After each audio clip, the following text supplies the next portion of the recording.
ஒவ்வொரு மாநிலத்திலும் வெவ்வேறு மொழி பேசக்கூடிய மக்கள் இருப்பார்கள். அதனால் அந்த மக்கள் அந்த மாநிலத்தில் இரண்டாம் தர குடிமக்கள் ஆகிவிட முடியாது. வெறுப்புக்கு ஆளாகக்கூடிய அரசியலை நாம் முன்னெடுக்க முடியாது. இப்ப மகாராஷ்டிராவில் தமிழ் பேசுறவங்க சிறுபான்மை, ஆந்திராவில் தமிழ் பேசக்கூடியவர்கள் சிறுபான்மை, கர்நாடகாவில் தமிழ் பேசக்கூடியவர்கள் சிறுபான்மை. இப்ப தமிழ்நாட்டுக்குள்ள தெலுங்கு பேசக்கூடியவர்கள், கன்னடம் பேசக்கூடியவர்கள்லாம் நீங்க ஆட்சிக்கு வரக்கூடாது, நீங்க அதிகாரத்திற்கு வரக்கூடாது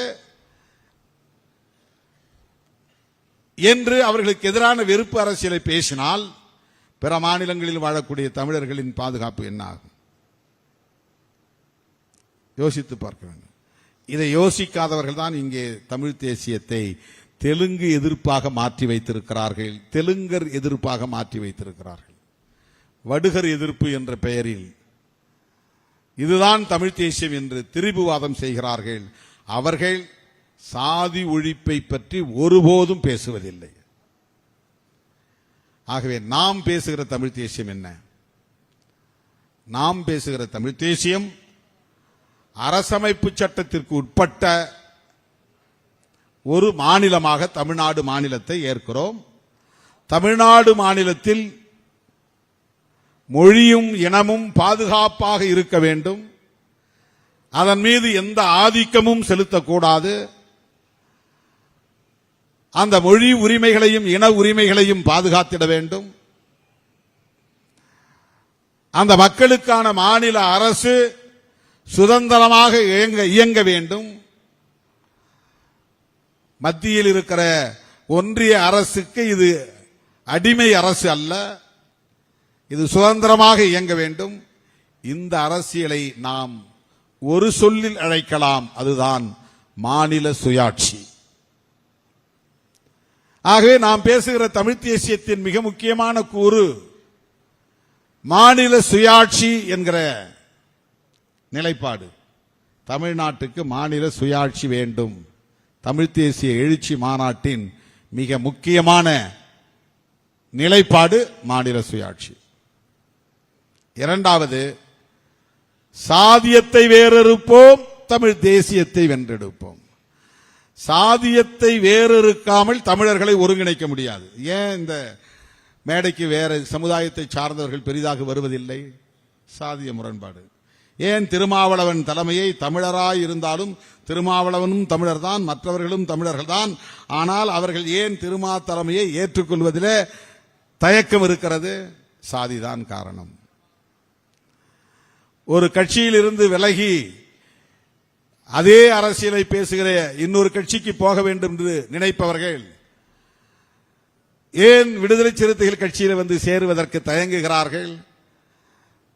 நாங்க பேசுற தமிழ் தேசியம் நீங்களும் பேசுறீங்க, நாங்க ஆதரிக்கிற தமிழீழத்தை நீங்களும் ஆதரிக்கிறீங்க, நாங்கள் கொண்டாடுகிற பிரபாகரனை நீங்களும் கொண்டாடுகிறீர்கள், நாங்கள் இந்தி திணிப்பை எதிர்க்கிறோம், நீங்களும் இந்தி திணிப்பை எதிர்க்கிறீர்கள். ஆனால் இந்த கட்சியிலிருந்து வெளியேறி உன் கட்சியில் என்னால் சேர முடியவில்லை என்று ஒருவன் முடிவெடுக்க வேண்டிய நிலைக்கு ஏன் ஆளாகிறான்? நாம் தமிழர் கட்சியிலிருந்து நிறைய பேர் வெளியே போனாங்க. அவங்க யாரும் நேரா விடுதலை சிறுத்தைகள் கட்சிக்கு வரல. அவங்களை என்ன தடுக்குது? எது தடுக்கிறது? ஏன் இந்த கட்சியை அல்லது இந்த தலைமையை ஏற்று இங்கே சேருவதற்கு அவர்கள் முன்வரவில்லை? இது ஒரு புரிதலுக்காக சொல்றேன். யாரும் வாங்கறேன்னு நான் கூப்பிடல. வெளியேறி போனா இங்க வாங்க. ஒன்னு அங்கிருந்து வெளியேறினா திமுகவுக்கு போறாங்க, இல்லைன்னா அண்ணா திமுக போறாங்க, இல்லைன்னா வேற ஏதாவது கட்சிக்கு போறாங்க. விஜயகாந்த் கட்சியிலிருந்து வெளியேறினவங்க கூட நிறைய கட்சிக்கு போயிருக்கிறாங்க, இங்க யாரும் வரல.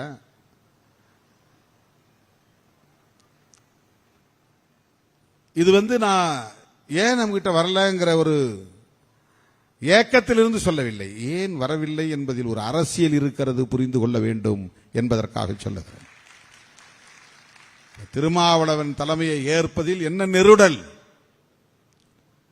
திருமாவளவனுக்கு பேச தெரியாதா, சிந்திக்க தெரியாதா, எழுத தெரியாதா, போராட தெரியாதா, அரவணைக்க தெரியாதா? நிர்வாகம் தெரியாதா? என்ன பிரச்சனை? தமிழனும் சேர முடியாமல் தடுப்பதற்கு இடையிலே இருப்பது சாதி சாதி சாதி என்பதை தவிர வேற என்ன இருக்கிறது? வேற என்ன இருக்கிறது? எனவே சாதி இருக்கிற வரையில் தமிழன் ஒன்றுபட முடியாது. இதை விட வேற என்ன எக்ஸாம்பிள் வேணும்? என்ன உதாரணம் வேணும்? என்ன எடுத்துக்காட்டு வேணும்? என்ன சான்று வேண்டும்? இதெல்லாம் ஒரே சொல்லுதான். ஒரு பொருள் பன்மொழி. எக்ஸாம்பிள்னா இங்கிலீஷ், உதாரணம்னா வடமொழி, சான்றுன்னா தமிழ். எல்லாம் ஒரே பொருள் உள்ள படமொழி. என்ன சான்று வேண்டும்? சாதி தமிழர்களை ஒருங்கிணைக்க விடாமல், ஒன்று சேர விடாமல் தடுக்கிறது. உண்மையா இல்லையா? உண்மையா இல்லையா? சாதியை ஒழிக்காமல் தமிழர்களை ஓரணியில் திரட்ட முடியுமா? அதனால்தான் சாதியத்தை வேறறுப்போம், தமிழ் தேசியத்தை வென்றெடுப்போம். இதுதான் முழக்கம். தமிழ் தேசியம் பேசக்கூடியவர்கள் சாதி ஒழிப்பை பற்றி பேசுகிறார்களா? விடுதலை சிறுத்தைகள் எந்த அளவுக்கு கொள்கை தெளிவோடு இருக்கிறது, நடைமுறை சாத்திய கூறுகளை பற்றி சிந்திக்கிறது, முற்போக்காக சிந்திக்கிறது என்பதை புரிந்து கொள்ள வேண்டும்.